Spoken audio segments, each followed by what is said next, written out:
Hello everyone, my name is Jörn Schattenberg. These are my disclosures, and it's a pleasure to be summarizing to you the best of EASL abstracts in the categories alcohol and non-alcoholic related or metabolic liver diseases. Background. If I'm sitting in clinic today, the majority of my patients have advanced fibrosis from either harmful alcohol consumption or metabolically driven liver disease. And this is a study we ran in rural Germany showing those two factors as the most dominant causes of advanced liver disease. And for sure, there's a lot of unmet need to identify these patients. I'm going to start with the alcohol section. This is a very unique study done by the Barcelona group where they took healthy controls, patients with early alcoholic liver disease and severe alcoholic hepatitis. And they used RNA sequencing separating different populations of cells in the liver, comparing myeloid cells, endothelial cells, mesenchymal cells, lymphoid cells, and epithelial cells, with regards to expression patterns, comparing the different pathways in those populations. And you can see on the right-hand side that for hepatocytes, progressive differentiation of pro-inflammatory and inhibitory profile are seen in those different groups. Endothelial cells are markedly changed, and also importantly cholangiocytes with subpopulation of coagulocytes showing ductular reactions. So I think this is a very nice comprehensive study taking a deep dive into the mechanistic differences of those cohorts, and I think it'll inform us moving forward to both develop biomarkers but also drug targets. Second study, this is the hamster study, where a model was developed for both lean and obese hamsters. I'm going to show you the obese model here with 20 weeks of free chow feeding and then an add-on alcohol exposition over 5 weeks. And it's the authors presented this and highlighted that actually alcohol consumption was something that the hamsters had a natural preference to. You can see the dietary chamber here, and after the development of the model, they used incretins, namely semaglutide in the study, showing that there was a decrease in alcohol consumption in these animals. I think that's a very important point of translational data, suggesting that there is a mechanism of action of incretins, and based on their central nervous system actions, it's reasonable and plausible that this decrease in alcohol uptake is actually an anti-craving effect by GLP-1s, and it, from my perspective, a strong rationale to explore that type of drug in this indication. Alcohol abstinence is, of course, crucial for our patients too. So this is a study that came from Mexico. Metabolism, which is a salt of pyridoxine and PCA, in animal models accelerates the clearance of ethanol and acetaldehyde. The aim of the study, which was a retrospective cohort study, was to compare patients with metadoxine exposure versus those with no metadoxine exposure, and compare the outcomes in terms of staying abstinent and also resulting complications of end-stage liver disease. You can see that 1,000 patients were included, and the group that did have metadoxine exposure had a higher rate of abstinence, so the relapse rate was lower. And on the right-hand side, you see that the complications, in particular the incidence of hepatic encephalopathy, or the numbers of hepatic encephalopathy, were lower in the treated group in this retrospective cohort study, suggesting that there is an effect in this matched cohort. I felt this was an interesting point to underline the effect size of abstinence in our patients with alcoholic cirrhosis, potentially supported by medical therapies, and I think more studies, in particular prospective studies, would be needed for this concept. Now let's shift gears and talk about metabolic-associated steatotic liver disease, or MASLD. Of course, the highlight of EASL this year was the presentation of the new practice guideline 2024. Importantly, this is a joint guideline by EASL, EASD, and EASO. And I've took one figure from that guideline here, showing that there is mesh-targeted therapy on the way if locally approved resmetirom in F2, F3 patients, and of course liver transplantation for those in end-stage liver disease. The guideline also shows some treatment options for patients with comorbidities and approved medications in those comorbidities. So importantly to highlight, there's no approved medication here for the indication of liver disease, but the comorbidity, and separates nicely patients with type 2 diabetes, dyslipidemia, and obesity. So this is a good read, and I direct you to this guideline. Now let's talk about non-invasive tests, and that's the big story of this meeting. I think we've seen a lot of data on the prognostic value, not only the diagnostic value, but the prognostic value of these biomarkers. Here the VCTE prognosis study group showed that in a large multi-center cohort study, over 10,000 patients with MASLD, the prognostic significance of changes in liver stiffness categories, according to the baseline measurement, categorizing low, less than 10 kilopascal, intermediate 10 to 15 kilopascal, or high, greater than 15 kilopascal, and the changes of those over a long time point. You can see that a median follow-up of 34 months, the number of liver-related events per 1,000 patient years, in particular in the group that was high, but in all groups that increased their VCTE value was significantly higher compared to those that did not increase or stay stable or low. And I think this is the way forward to be using those biomarkers in managing our patients and predicting outcomes. The big buzz of the year was, of course, the first approval for patients with MASLD by the FDA, and there was subsequent data shown at this meeting.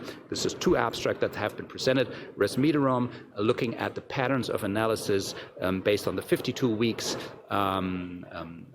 biopsy endpoint or predefined interim analysis, because it's an ongoing 54-month-long trial looking at outcomes. So at this interim analysis that was predefined, both histological features of regression of fibrosis were described in the first abstract using the Q fibrosis score, which is a second harmonic generation imaging technology, laser scan of the unstained slides. You can see that there's a strong correlation with the histopathological categorization in the samples, but also non-invasive markers. So patients that improved also showed an improvement in those non-invasive markers, and adding to the granularity of the treatment response of resmetirom.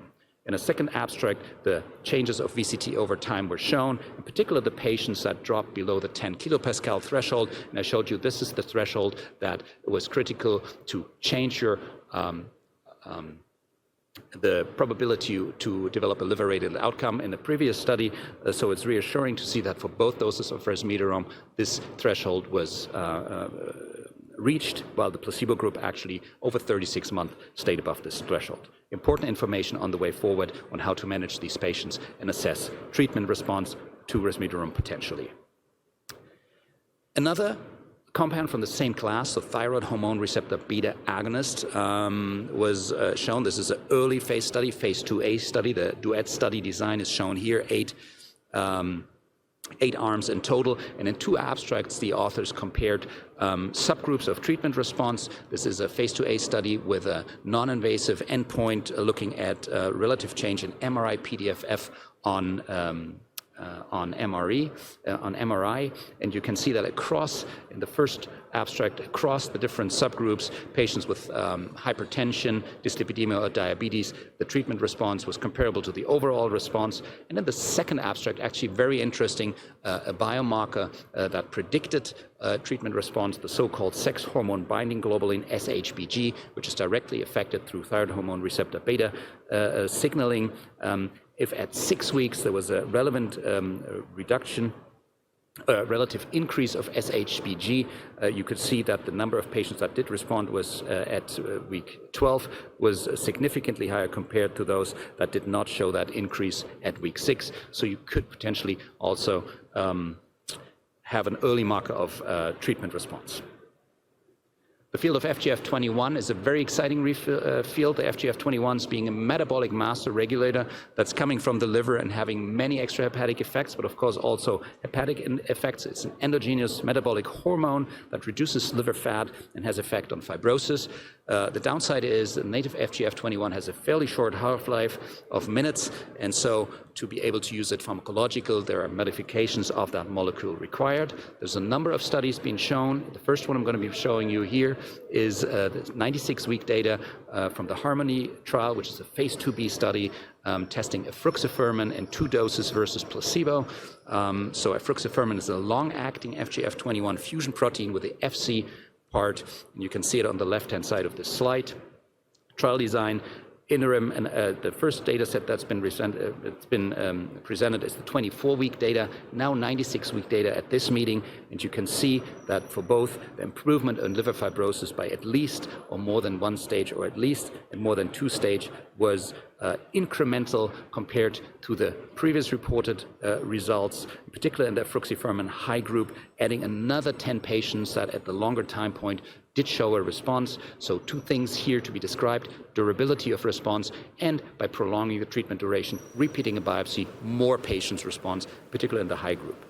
33% in that time frame even achieved a two-stage fibrosis improvement. Good safety data, some reduction in bone mineral density at 96 weeks. So I think this is something we have to be looking out for, that class of drug in particular, but also weight loss drugs, of course, and reassuring data on the efficacy side.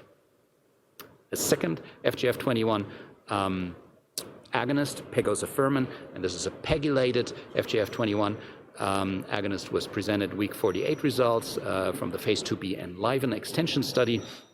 You can see that this is a four-arm study, 3 doses of pegozafermin and an extension period versus placebo. And you see the primary endpoint, fibrosis improvement without worsening of MASH at 24 weeks, was previously reported, shown in the middle of the slide.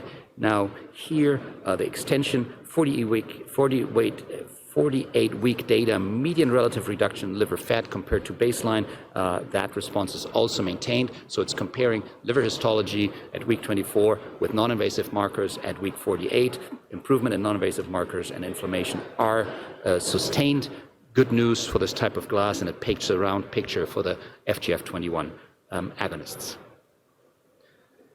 GLP-1 agonists are hot in the field of obesity, type 2 diabetes with indications. No indication or approved indication in the MASH field yet, but large trials have been done. This is a subgroup analysis from the SELECT trial, which is a cardiovascular outcome trial in patients with cardiovascular risk factors but no diabetes. And this was a positive trial. This is a post-hoc subgroup analysis of semaglutide in patients based on the FIB-4 strata. You can see that this is a 2-arm study comparing 2.5 milligrams semaglutide once weekly with placebo. And the authors looked at the subgroups of a pre-specified FIB-4 above 3 and FIB-4 above 2.67. And that's shown in those two graphs on this slide here.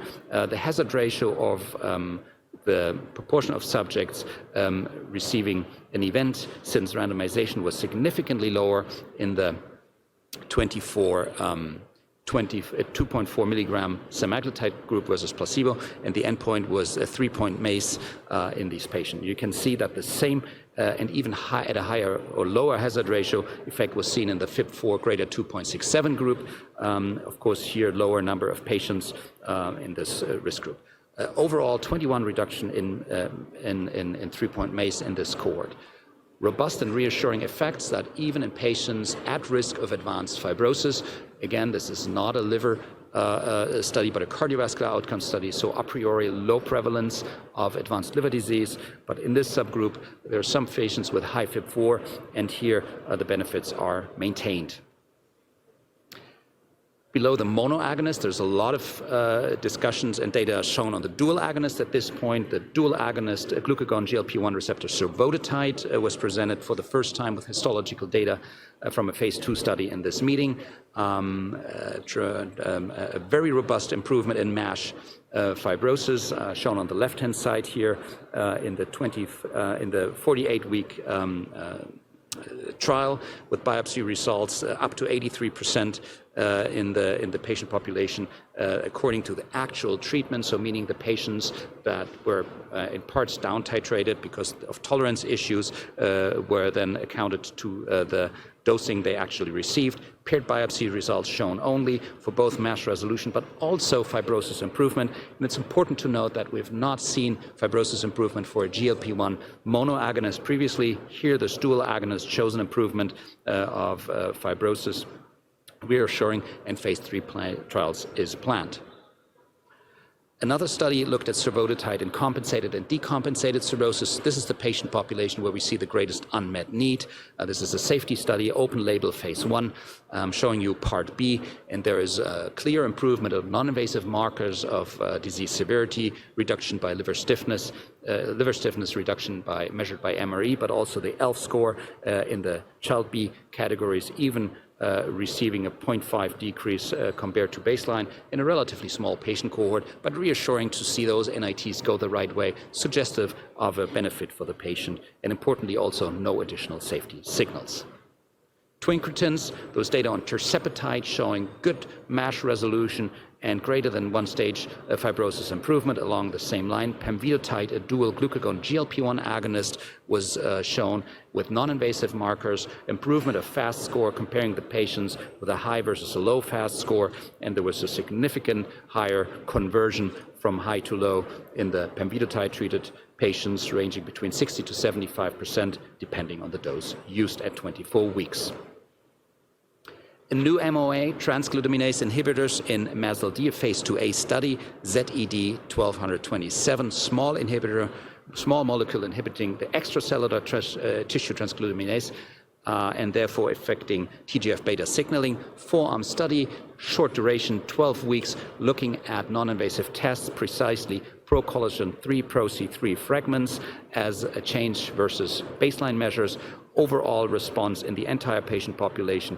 Primary endpoint was not met with a decrease of minus 8.1% in the higher treatment group versus placebo. But if you separated the patients into the ones that have active fibrogenesis based on pro-C3, so high pro-C3 level at baselines, you see a clear reduction in pro-C3 that was significantly higher and dose dependent. And also if you look at the ratio of fibrolysis versus fibrogenesis, there's a positive notion with the higher doses and dose-dependent effects supporting that in actively fibrosing patients with this transglutaminase inhibitor, there are effects seen on those fibrogenesis markers. Tumor mechanisms in the novel sections, danifestat, fatty acid synthase inhibitor, inhibiting de novo lipogenesis in hepatocytes and therefore targeting inflammation and fibrosis. Also, 2-arm study, 52-week biopsy results shown here, MASH resolution with greater or equal to 2 points improvement in the NAS score, and without worsening of liver fibrosis, superior to placebo, both in the ITT and the MITT population. And the secondary endpoint, which was improvement in liver fibrosis by greater than one stage, no worsening of MASH at 52 weeks, was also met. Good news, an additional mechanism that's capable to affect both regulatory endpoints, MASH resolution and fibrosis regression. Alongside, NITs improved as well. The DGAT2 antisense, this is an interesting mechanism using the ion 224 compound that is an antisense molecule inhibiting DGAT. And you can see that this is a 3-arm study with an extension, part 2. A major inclusion criteria included biopsy confirmed MASH, and also in the middle of the slide shown, patients with at least 2-point reduction in NAS was positive with a dose-dependent effect seen for the dose of 90 and 120 milligram treatment, and of course the individual measures of that, including MASH resolution and fibrosis improvement, met for both doses when they're pooled together and compared to placebo. Well tolerated, no safety signals, pooled analysis, 2 positive endpoints. So I think this is another interesting mechanism here that's going to be moving forward to treat our patients with MASLD. Dear colleagues, it was my pleasure for you to wrap up this alcohol and metabolic-related liver disease section. I think for alcohol, I'd like to summarize that translational research, retrospective data, and preclinical data was shown. There's more need for prospective data needed. I showed you that there's good rationale to use anti-craving effects, potentially of GLP-1s and other incretins in reducing and supporting abstinence.